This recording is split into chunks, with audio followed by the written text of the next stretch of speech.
जैसे शरीर को रोजाना अलग अलग ढंग का खाना, रोज वैरायटी, अलग अलग वैरायटी का जंक इस शरीर में ठूस रहे हैं, डाल रहे हैं इसे तंदुरुस्त रखने के लिए, उसी ढंग से मन की जो खुराक है, विचार, वो उसके भीतर उसे देते जा रहे हैं। मन जो भी कुछ सोचे, जैसे विचार आ रहे हैं उसे रोकते नहीं है, ले ले और ले ले। उसे तंदुरुस्त कर दिया, ताकतवर कर दिया, बलवान कर दिया। और वो जो विचार हम उसे दे रहे हैं, उन्हीं विचारों से वो मन बलवान हो रहा है और वो मन हमारे ऊपर कंट्रोल कर रहा है।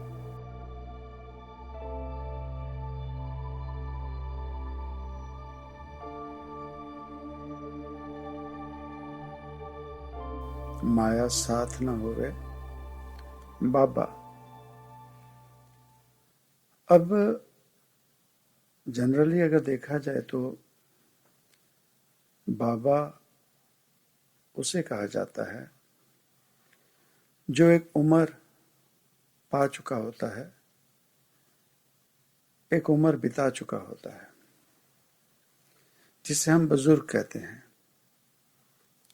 अब वो जो एक उम्र बिता चुका है, उस उम्र बिताने पर किसी को अगर समझाने की जरूरत पड़ी तो क्या समझाया कि माया साथ नहीं जाएगी, ये माया साथी नहीं है। अब ये बात सुन ली कि माया साथ नहीं देती, माया साथ नहीं जाएगी। अब सुनी हुई बात है, पर जीव ने इस बात पर कभी गौर नहीं किया, जानने की कोशिश नहीं की कि ये माया किसे कहा गया। ज्यादा में ज्यादा अगर कोई जीव सोचेगा तो उसने ये सोचना है कि ये माया पैसे को कहा गया, कि ये जो पैसा है ये संग नहीं जाएगा, ये पैसा किसी का नहीं होता। ये माया का एक छोटा सा रूप है। माया को हम इतनी छोटी अवस्था में सीमित ना करें, पर हमारी मजबूरी हमें ना किसी की सीमा नियुक्त करनी आई और ना ही हमने कभी सोचा कि सीमा नियुक्त कैसे होती है। आज के समय में हमारे लिए वही जीव बड़ा है जिसके पास बहुत ज्यादा पैसा है। पहली बात, जिसे हम माया मानते हैं, माया कह रहे हैं, वो माया जिस जीव के पास ज्यादा है, पहले तो हम उसी को बड़ा मानेंगे, इज्जत सम्मान देंगे, और तो और दुनियावी तौर पे तो जो गलतियां होती हैं, बातें होती हैं, अब रब के घरों में भी हमने यही सब देखा है। कहने में कहा जाता है कि तन, मन और धन की सेवा, ये तीन तरह की सेवा मानी जाती है किसी भी गुरु घर में जाते हैं। तन की, मन की और धन की। तन की सेवा वो जो कोई जीव अपने शारीरिक जद्दोजहद, अपने शरीर को उस सेवा में नियुक्त कर रहा है, अपने शरीर से वो सेवा कर रहा है। वो चाहे किसी गुरु घर में झाड़ू पोछा करने की है, बर्तन साफ करने की है, कहीं रेस्टरूम साफ करने की है, कहीं लंगर घर में सेवा है, वहां जहां जीव अपने शारीरिक तौर पे सेवा करता है उसे कहा जाता है तन की सेवा। अब दूसरी सेवा मानी गई मन की सेवा। मन की सेवा, इसे हम अहमियत नहीं देते। इस सेवा को आज तक जीवन में, दुनिया में कोई नहीं समझ सका कि मन की सेवा क्या होती है। रही बात धन की सेवा, धन की सेवा वो है जिससे हम माया कहते हैं, धन कहते हैं। उस सेवा से भाव, दान, दक्षिणा जो देते हैं गुरु घरों में। अब देखिए 3 तरह की सेवा। अब मन की सेवा जो है वो किसी को दिखती नहीं कि मन से कोई क्या सेवा कर रहा है, कैसी सेवा कर रहा है। सेवा दिखती है 2 ढंग की, तन की या धन की। लेकिन अब सच में हमने नियुक्त जो करनी थी, सीमा नियुक्त करनी थी, उसमें भी हम आमतौर पर देखें किसी भी गुरु घर में अगर कोई जीव तन की सेवा कर रहा है, शारीरिक तौर पर सेवा कर रहा है, उससे उस गुरु घर में कोई अहमियत नहीं देता। अगर कोई इज्जत सम्मान देना हो, कोई अच्छी बातें कहनी हो, तो वो जो तन की सेवा कर रहा है वो हमेशा एक कोने में, एक किनारे पे खड़ा होगा। मान्यता किसे दी जाती है? वो जो धन की सेवा कर रहा है। किसी भी गुरु घरों में देखो, उनको हार पहनाए जाएंगे, गुरु घर से इज्जत सम्मान दी जाएगी, दी जाती है, अभी भी दी जाती है। सिर्फ उन्हें जो धन की सेवा कर रहे हैं, और कहा जाता है धन ये जो है ये माया। तो गुरु घरों में भी हमने वो शुरू कर दिया कि जो माया रूप, वो जो तन या मन की सेवा कर रहा है उसकी कोई अहमियत नहीं। सिर्फ और सिर्फ जो धन की सेवा कर रहा है, उन्हें अगर तो शरीर रूप में कोई वहां उस मिशन को, गुरु घर को चला रहा है, तो उसके संग बिठाया जाएगा। अपने जीवन में निगाह मार के देख लें, कभी भी वो जो तन की सेवा कर रहा है उसे वो संग में कभी आसन नहीं देंगे, कभी भी नहीं। वो उन्हीं सेवा में लगे रहेंगे। यहां से बर्तन ले जाओ, यहां से साफ नहीं किया, और वो जो तन की सेवा कर रहा है उसे वो जो धन की सेवा करते हैं, हमने उनको डांटते हैं, डांटना है, फटकारना है। क्यों? क्योंकि हम धन की सेवा कर रहे हैं। तो गुरु घरों में भी वो माया जो है, उस माया को हम सम्मान देने लगे। तो जहां से शुरुआत हुई, जिसे हम माया का पहला रूप समझते हैं, धन, पैसा, वो जहां से हमें शिक्षा मिलनी थी गुरु घरों से, वहीं पर उस चीज को, उस वस्तु को, उस माया के रूप को इज्जत सम्मान मिलने लगा। तो वो जो धन की सेवा, तन की सेवा या मन की सेवा कर रहे हैं, वो उन्होंने अब उन चीजों में इंटरेस्ट लेना बंद कर दिया। या तो इज्जत सम्मान दी ही ना जाए, अगर देनी है तो सभी को मान्यता दी जाए कि ये अगर शरीर रूप में तन की सेवा अगर नहीं करे तो ये गुरु घर कैसे चलेगा। तो वो जो पहला रूप है माया का, पैसा, तो जहां से शुरू हुई शिक्षा मिलनी थी वहां उलझ गए सब उसी में। और रही बात हम जैसे आम जीवों की, तो जब माया की बात की तो हमने माया सिर्फ और सिर्फ पैसे को ही समझा। इसके अलावा हमें और कुछ माया नहीं लगती। पर गुरबानी में कहा गया, ए जो दुनिया शहर मेला, ये जो हम दुनियादारी देख रहे हैं अपने इर्द गिर्द, ये और कुछ नहीं उस मेले की तरह है जो कुछ दिनों के लिए हमारे शहर के बाहर, हमारे गांव के बाहर रौनक मेला लग गया। वहां तंबू गाड़ दिए गए और उन तंबू गाड़ने में अलग अलग लुभाने वाली, रिझाने वाली वस्तुएं रख दी गई, और कुछ दिनों के लिए जीव वहां गए और उन वस्तुओं को, उस माया रूप को एंजॉय किया और बाद में घर आ गए। उसी ढंग से ये जो हमारी जीवात्मा है, जो हम हैं जीवात्मा, जिस जीवात्मा को ये शरीर मिला,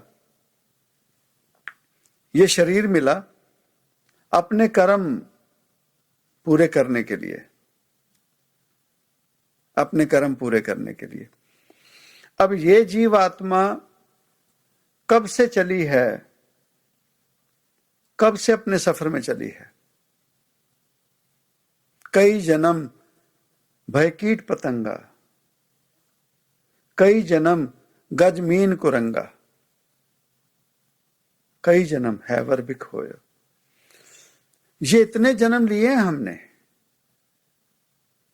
कीट पतंगों का जीवन भी बिताया है, जल में रहने वाले प्राणियों का जीवन भी बिताया है, थल पे रहने वाले, हवा में रहने वाले।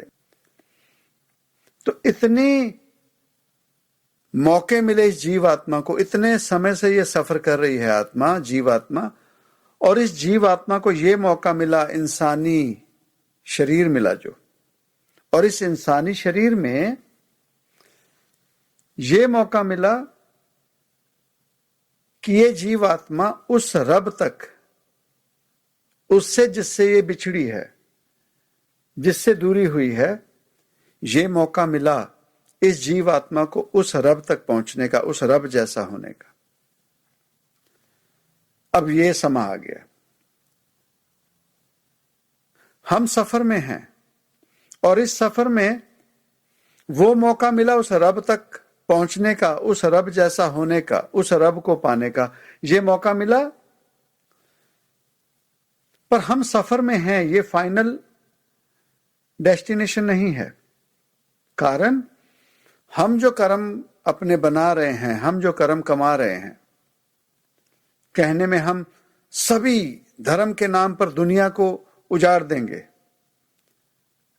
धर्म का नाम लेकर हम इस इंसानियत का तहस नहस कर देंगे, पर संपूर्णता कोई भी जीव अपने धर्म में, अपने धर्म के बारे में कुछ नहीं जानता।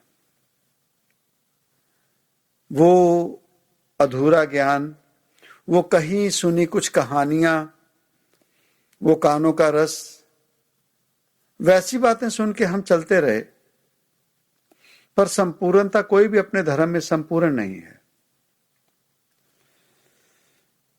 अब धर्म क्या?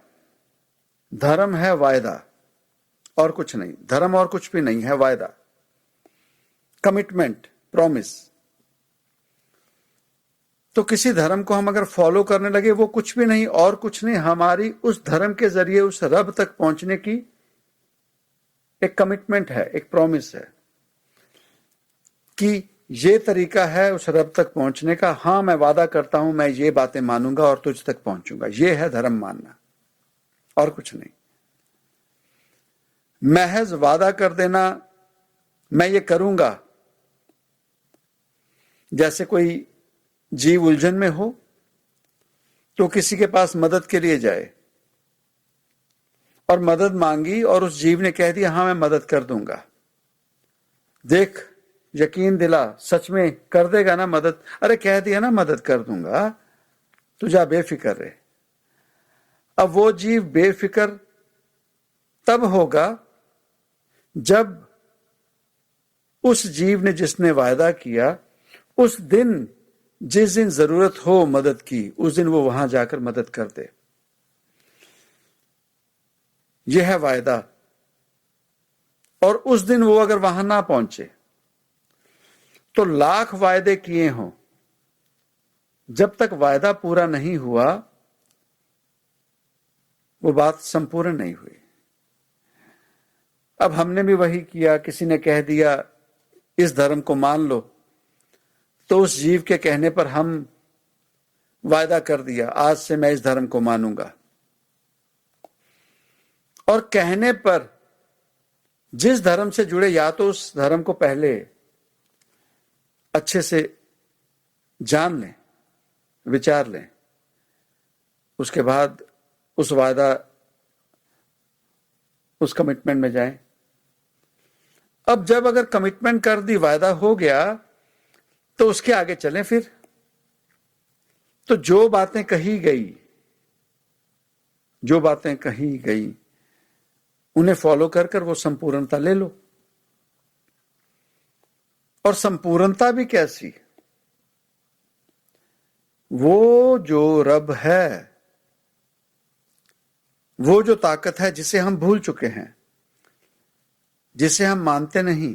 जैसे कहा जाता है ना कि हवा हर एक जगह पे है, हम जानते हैं पर दिखती नहीं, मानते नहीं है, याद दिलाना पड़ता है, सांस तो ले रहे हैं। रब है, दिखता नहीं है पर मानते नहीं है, दिखता नहीं है। पर कहा जाता है body is the moving temple, ये शरीर चलता फिरता मंदिर है। तो वो मंदिर कैसा हुआ जिसमें कोई मूर्त नहीं, जिसमें कोई धर्म ग्रंथ नहीं, जिसमें कोई पूजा की विधि नहीं, जहां कोई रब आकर ना बैठे, वो मंदिर कैसा हुआ? इसीलिए किसी भी गुरु घर में किसी ना किसी रूप का भगवान बनाकर रख दिया गया। तो ये जो मंदिर है, ये मंदिर कैसा हुआ जिसमें भगवान किसी भी रूप में नहीं आकर बैठा? हमने इसे मंदिर कैसे कह दिया? गुरबानी में भी कहा गया, मन मंदिर तन वेश कलंदर। ये जो शरीर है, इसमें वो मन भी है, उसे भी मंदिर कहा गया, उसमें भी उस रब का वास करने के लिए, करवाने के लिए कहा गया। तो फिर वही बात आई, किसी धर्म से जुड़ गए, वायदा कर दिया, महज धर्म ग्रंथ या उसको फॉलो करने पर भी अगर वो जो रब रूप जिसे हमने रब माना, और जब तक वो इस घर में आकर ना रहने लगे, ये शरीर जब तक इस शरीर में श्वास चल रहे हैं, इस शरीर के श्वासों के रहते रहते अगर वो भगवान रूप इस मंदिर का मालिक इस शरीर में अगर आकर नहीं रहता, तो हम जीवन में हार कर गए। इतनी बड़ी सच्चाई है इंसान होने की, जिसे हम भूल चुके हैं। और माया सिर्फ और सिर्फ हमने माना पैसे को। ये जो घर बार देखते हैं, जमीन जायदाद देखते हैं, ये आर परिवार देखते हैं, ये सब क्या है? ये भी माया का रूप है, ये भी माया का रूप है। पैसा आया नहीं आया, कोई गरीब है, पैसा नहीं है, उसके बावजूद वो कहे कि मुझे माया ने नहीं डसा, मुझे माया ने नहीं घेरा। नहीं, शरीर रूप में जो भी इर्द गिर्द घूम रहे हैं, पत्नी बनकर, पति बनकर, बच्चे बनकर, भाई बहन बनकर, रिश्ते नाते बनकर, वो भी माया है। अगर नहीं है तो वो जरूर माया कहा गया, माया साथ ना जाए, माया साथ नहीं जाएगी। तो अगर माया सिर्फ और सिर्फ पैसा है, तो फिर सिर्फ पैसा ही नहीं जाना चाहिए जीव के साथ। जीव के साथ तो कुछ भी नहीं जाता। तो हमने माया को इतना छोटा समझ लिया,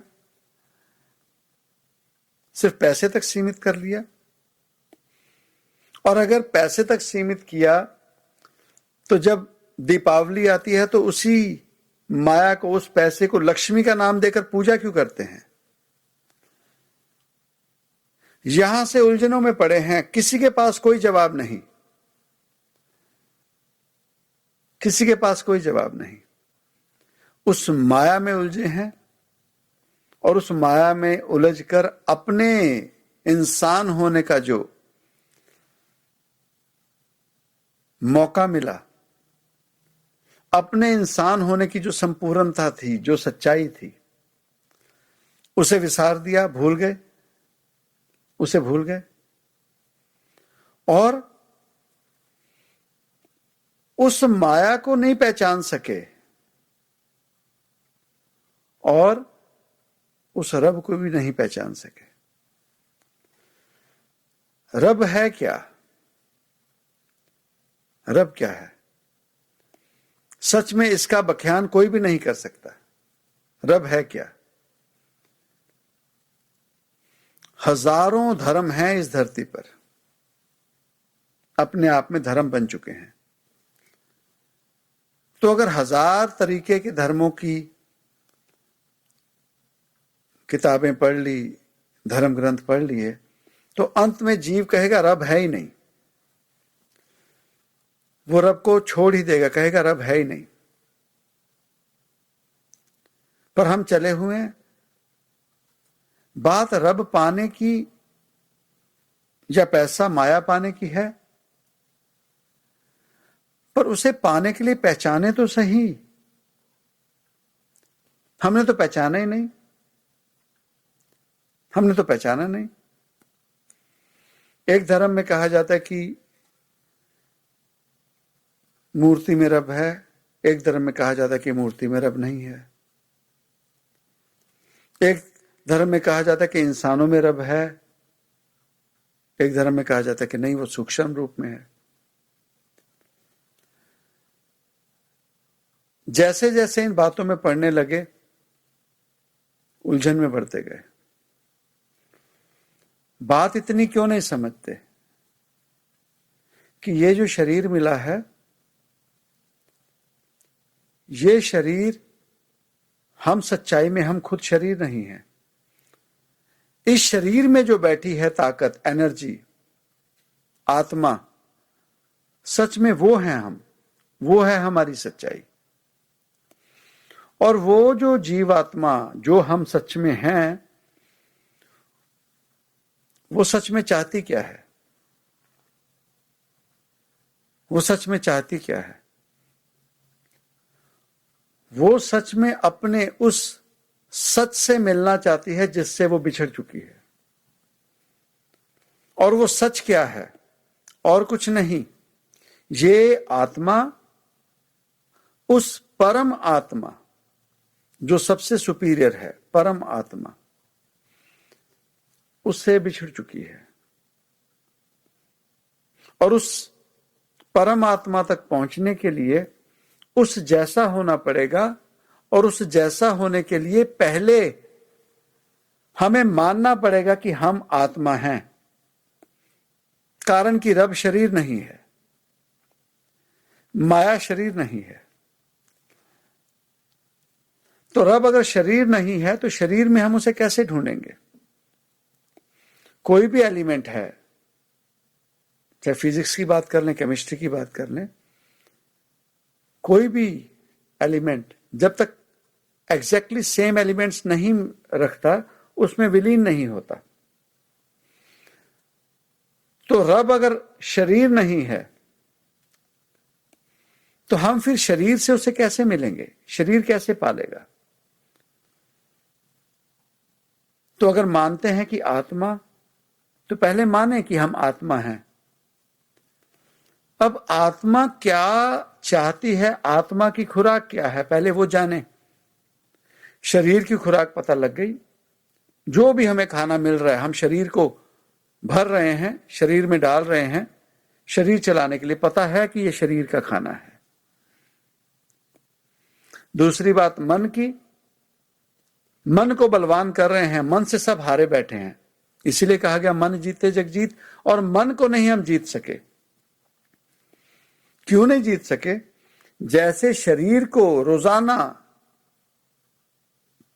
अलग अलग ढंग का खाना, रोज वैरायटी, अलग अलग वैरायटी का जंक इस शरीर में ठूस रहे हैं, डाल रहे हैं, इसे तंदुरुस्त रखने के लिए, उसी ढंग से मन की जो खुराक है, विचार,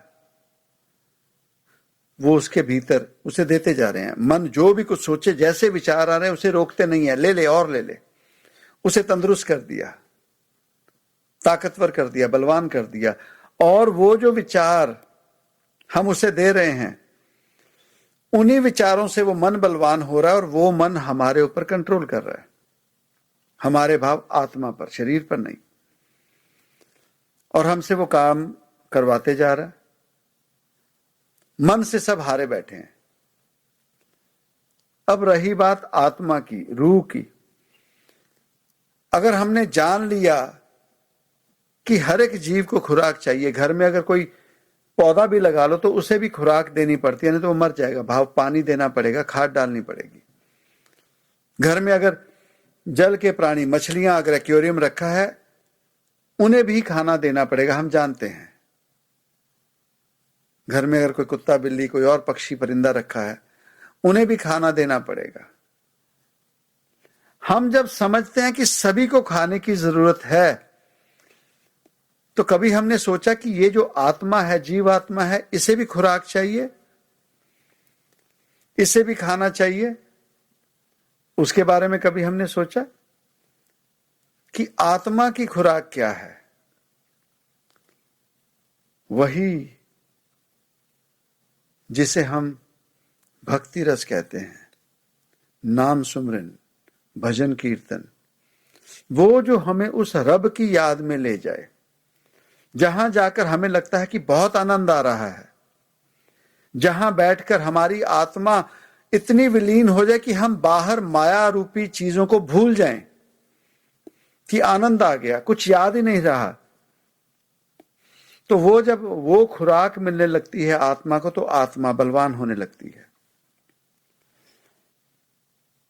आत्मा जब बलवान होने लगती है तो वो अपने आप में फिर तरक्की करने लगती है। तो वो आत्मा जब इंसानियत के लिए, अपने इर्द गिर्द जीवों के लिए, अपने इर्द गिर्द वातावरण के लिए जब अच्छे काम करने लगती है, धर्म के काम करने लगती है, तो हम फिर उस आत्मा को कहने लगते हैं ये धर्म आत्मा है। जो धर्म के काम करने लगती है, जिसे हम धर्मात्मा कहते हैं शरीर रूप में, ये बहुत धर्मात्मा है। जो धर्म के भाव आभास करके दुनिया से हटके अलग से अच्छे काम करने लगा। कौन करने लगा? जिसकी आत्मा बलवान हुई। इसीलिए धर्म आत्मा हमें दुनिया में देखने में बहुत कम मिलती है, नहीं मिलती। कुछ एक जो समझ गए, आभास कर लिया, जिन्होंने सच्चाई को समझ लिया, धर्म के काम करने लगे, सच्चाई के, धर्म आत्मा हो गई। अब वो तरक्की हो गई। अब वही नहीं, वो धर्म के काम करते करते कोई महान काम कर दिया जो दुनिया में बहुत ही हटके है, तो जिसे हम महात्मा कहते हैं। वो और कुछ नहीं, वो आत्मा जो महान हो गई, वो है महाआत्मा। और वो जो महाआत्मा महान काम करने लगी, करते करते करते एक समय आया तो वो अवस्था हो गई जिसके बाबत कहा गया, कबीर राम दो एक भय हैं, को न सके पहचान। अब वो महाआत्मा उस परमात्मा का रूप हो गई, परमात्मा हो गई। वो परमात्मा इस शरीर में आकर बस गया।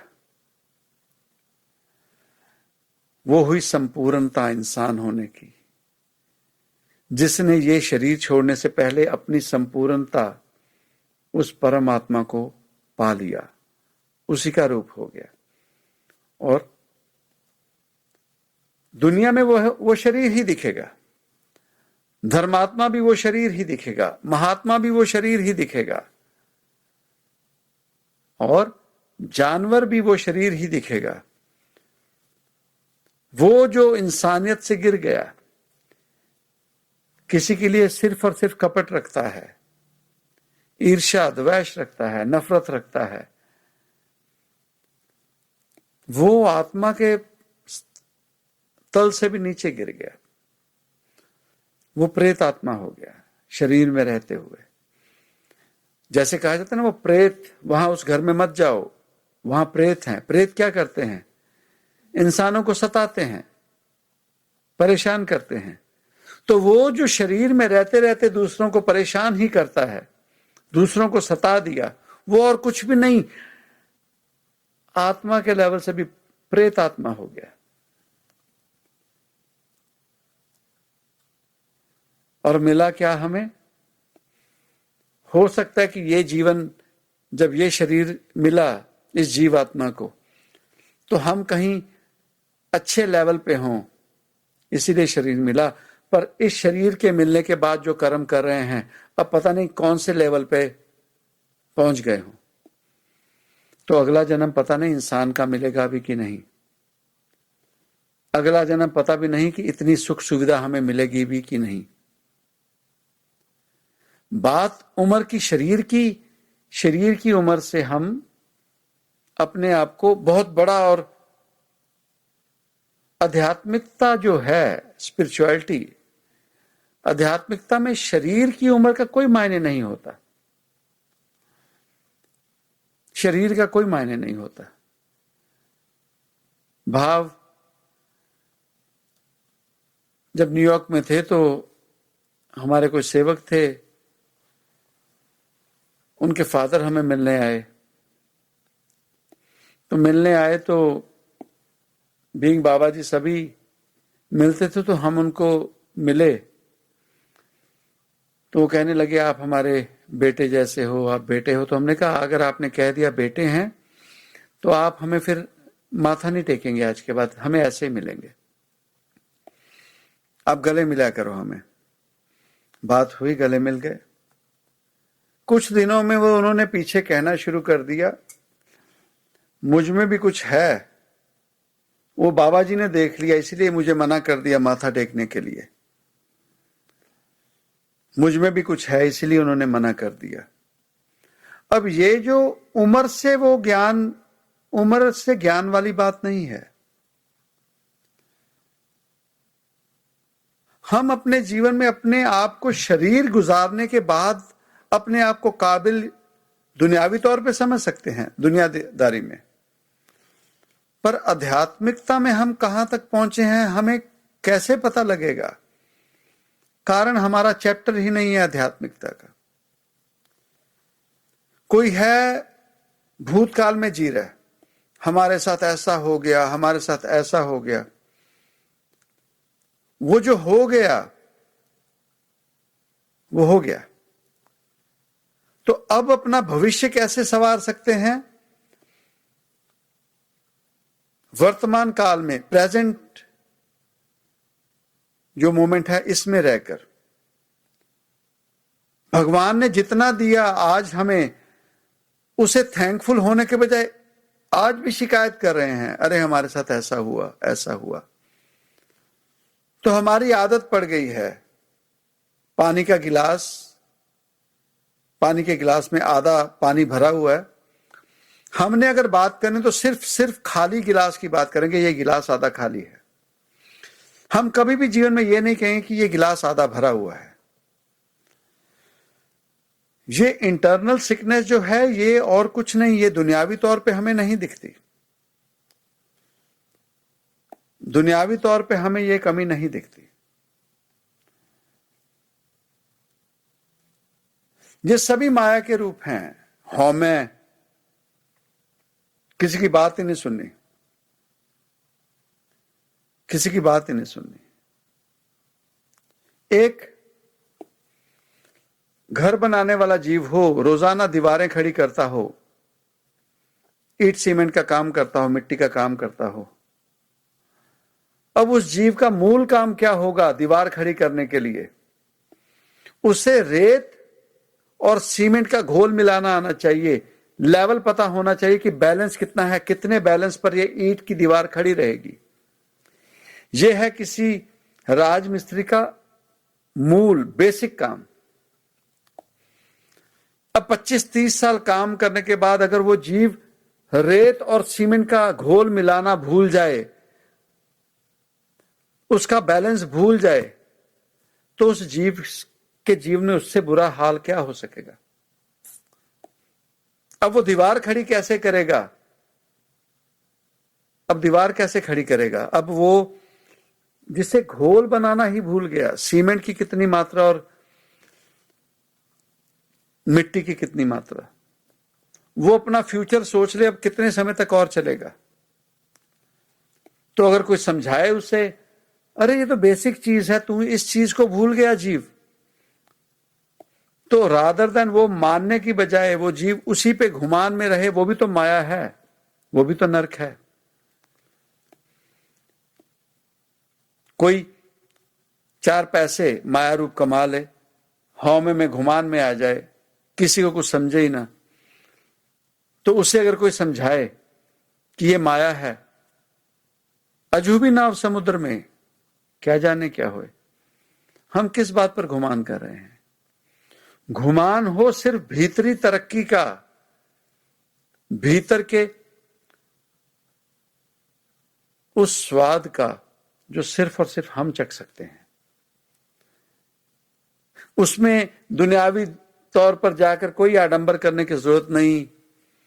जैसे जैसे माया लगती है ना, वो जीव जो पैसे कम हो, जिसके पास माया का रूप कम हो, वही जब गुरु घर में जाता है तो ऐसे झुका हुआ जाता है। तो जैसे जैसे ये माया रूप पैसा लगने लगता है, तो जैसे कपड़े को माया लगा दो तो उसमें अकड़ान आने लगती है, तो वो जीव ऐसे होते होते ऐसे होने लग जाता है। अब जो ऐसे चलेगा सभी को देखेगा, वो भी मुझसे गरीब है, वो भी मुझसे गरीब है। और वो जो दक्षिणा उस रब के समक्ष जो झुककर वो अब उससे देने में उसमें बदलाव आ जाता है। ये देख, मैं तेरा घर चला रहा हूं, ये मैंने इतना पैसा दिया तब ये तेरा घर चल रहा है। ये अवस्थाएं हमारे भीतर आती हैं और आ चुकी हैं। हमारी जो ये निवान, अब ये ऐसे हो गया। तो वो जो बारिश पड़ती है ना, हम ध्यान रखें, वो बारिश का पानी तब तक हमें मिलता है जब तक वो ढलान में है, तब तक बारिश का पानी बरकत मिलती है। जब ऐसे हो जाए तो बारिश का पानी उस पर पड़ेगा भी तो उससे फायदा नहीं देगा, वो नीचे गिर जाएगा। तो अब जब हमारी ये हालत होगी ना, ऐसे हो गए, ऐसे हो गए, अब हम भूल जाएं, जिन्हें हौमे लग गई है भूल जाएं, अब बरकत नहीं पड़ेगी, अब बरकत नहीं पड़ेगी। रादर देन अपने आप को ना मारें, फिर दोबारा उस औकात में ना आए।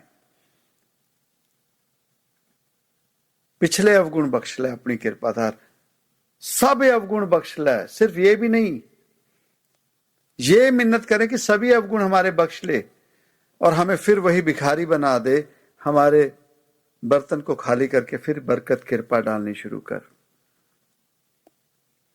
तपोराज राजू नर्क की तरफ चल पड़े। आज घरों में संतान देख लो, रिश्ते नाते देख लो, परिवारजन देख लो, आज सबसे ज्यादा दुख उन्हीं से मिल रहा है। उसके बावजूद हम उन्हें छोड़ेंगे नहीं, वो माया ही तो है। और 2 घड़ियां रब के सुमरन में बैठ जाओ, उसकी भक्ति में बैठ जाओ, कीर्तन में बैठ जाओ, भजन कर लो, उसमें जो सुकून सुख मिलता है उसे हम पाकर भी लेकर भी फिर छोड़ देते हैं। फिर वही नरक, वही घुमान, वही माया। तो इसलिए उस रब के घर से हमें समझाने की कोशिश की गई कि माया साथ ना हो गई। ऐसे समझदार जीवो, अपनी उम्रें बिता चुके जीवो बाबा, अपने आप में बड़े हो चुके, उम्र हमारी इतनी है, हमें सब पता है, उन्हीं को समझाया गया कि माया साथ ना हो गई, ये माया साथ नहीं जाएगी। तो माया के रूप ढूंढे, अपने आप को पहचाने कि माया के कौन से रूप है और हमारा असल में क्या रूप है। और जिस दिन हमें अपना असल में रूप पता लग जाएगा तो हमें अपने जीवन की सच्चाई पता लग जाएगी। और जब हमारे जीवन की सच्चाई पता लग जाएगी तो जैसे हम इस माया को इकट्ठा करने के लिए रोजाना दिन रात जद्दोजहद कर रहे हैं, तो हमारी ये जद्दोजहद फिर उस सच्चाई को प्राप्त करने के लिए शुरू हो जाएगी। कहा जाता है ना, साधु को मिलने जाइए बूझ लीजिए ज्ञान। ये ना देखा करें ये कहां आए, इतने बंदे हैं या नहीं है, वो है। इन चीजों को छोड़ दें, इन चीजों को छोड़ दें। इन चीजों से कुछ नहीं होगा। कल ही शाम में यहां से सेंटर से जाने लगे तो जब बाहर निकले तो बाहर एक यहां होटल है, उसके बाहर एक गौतम बुद्ध की मूर्ति लगी हुई है। तो सवाल किया मीरा ने कि बाबा जी ये जो मूर्ति लगी है, ये गौतम बुद्ध, ये कैसे चले होंगे अपने जीवन में? हमने क्या ऐसे ही चले थे, एक नई शुरुआत लेके चले। दुनिया में ओम नमः शिवाय और दूसरे तीसरे सभी मंत्र सुमिरन चल रहे थे। इन्हें क्या आसानी हुई होगी जब इन्होंने अपने जीवों के समक्ष, खुद सभी के समक्ष जब इन्होंने सुमिरन शुरू किया, बुद्धम शरणम गच्छामि, ज्ञानम शरणम गच्छामि। ये कोई आसान हुआ होगा? तो सच्चाई थी तो दुनिया में मान्यता मिल गई। तो क्या उन्हें ये शुरू करने के लिए आसानी हुई होगी? तो दुनिया कितनी हंसी होगी उन पे कि अच्छा वाला जीव था, पैसा इतना, सब कुछ इतना, उसके बावजूद एक इन चक्रों में पड़ गया। उसके बावजूद आर परिवार का कोई फिक्र नहीं, पैसे कमाने का कोई फिक्र नहीं, तो लोग भलाई के लिए चल पड़ा, तो नया सिमरन लेके आ गया। तो दुनिया ने उस समय उनको भी नहीं मान्यता दी होगी। पर जीव के पास अगर सच्चाई है, उस रब पर अगर यकीन है, तो रब ही तो है, सत ओंकार, सच में रब ही तो है इस धरती पर, और क्या है? बाकी तो सब माया है। तो उस सच से अगर मुख मोड़ लिया तो हम कब तक बचेंगे? और जिस जीव ने सच का ही साथ पकड़ लिया, उस सच को लेकर ही चला, तो उसे कौन हराएगा, उसे कौन डराएगा? तो जीवन में दुनियावी तौर पे मुश्किलें, परेशानियां अगर ध्यान दें तो वो माया के रूप ही हमें परेशान कर रहे हैं। रब कभी परेशान नहीं करता। पर दुविधा यह है, जो हमारे फायदे की चीज है, हमें बचपन से ही आदत हो जाती है। कैंडियां अच्छी लगेंगी जो हमारे दांत खराब करते हैं, आइसक्रीम खानी अच्छी लगेगी, और वो जो दवा है या कोई फ्रूट है या हेल्दी फूड है पेरेंट्स देंगे, हमें वो नहीं चाहिए। बाद में दांत में पेन, कान में पेन, इन्फेक्शन हो गया। इन पेन से हमने सभी में अपने बचपन में वो पेन देखा है, पर उस समय भी हम अपने पेरेंट्स की बात नहीं मानते थे। स्कूल में गए, टीचर्स ने कुछ अच्छी बात जो गलत बात थी वो हमें आसानी से पसंद आती थी, परेशान भी होते थे। जीवन में कितनी जगह हम नुकसान खा चुके हैं। ये माया के अलग अलग रूप हैं, हमें बचपन से ही, छोटी उम्र से ही लगने लगती है। तो पहुंचते पहुंचते यहां तक पहुंच गए। तो वो जो रब है, सच्चाई है, जो हमारे फायदे की बात है, सच में मुश्किल तो होगी, कारण कि मन बलवान हो चुका है बुरे विचारों से, बुरी सोच से। अब उसे बदलना मुश्किल होगा, लेकिन नामुमकिन नहीं है। जब जागो तब सवेरा। आज भी अगर हम इस बात को समझकर अपनी आत्मा को खुराक देने लगते हैं, मन की खुराक अपने आप कम हो जाएगी। मन कमजोर नहीं भी होता, आत्मा इतनी बलवान हो जाएगी कि उसके समक्ष खड़ी होकर कहेगी, नहीं, मैंने ये नहीं करना, तू गलत है। अब तो आत्मा सामने खड़ी नहीं हो सकती मन के।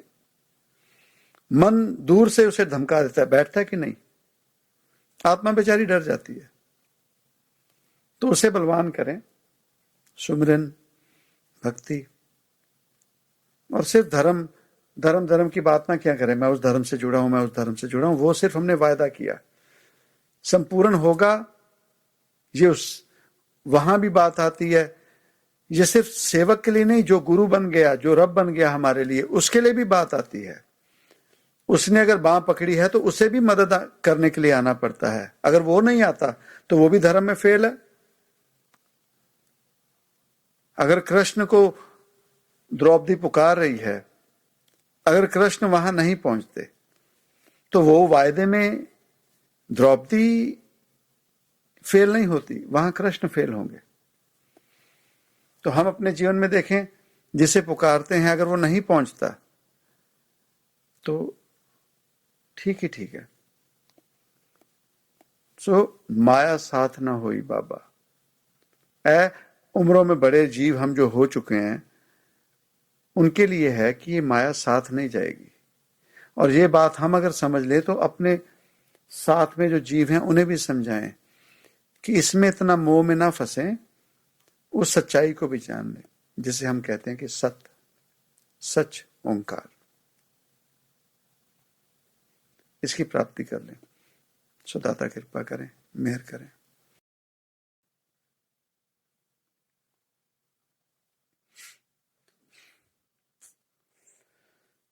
सत्संग जी बड़ी कृपा, दाता दे करो एक होर सत्संग।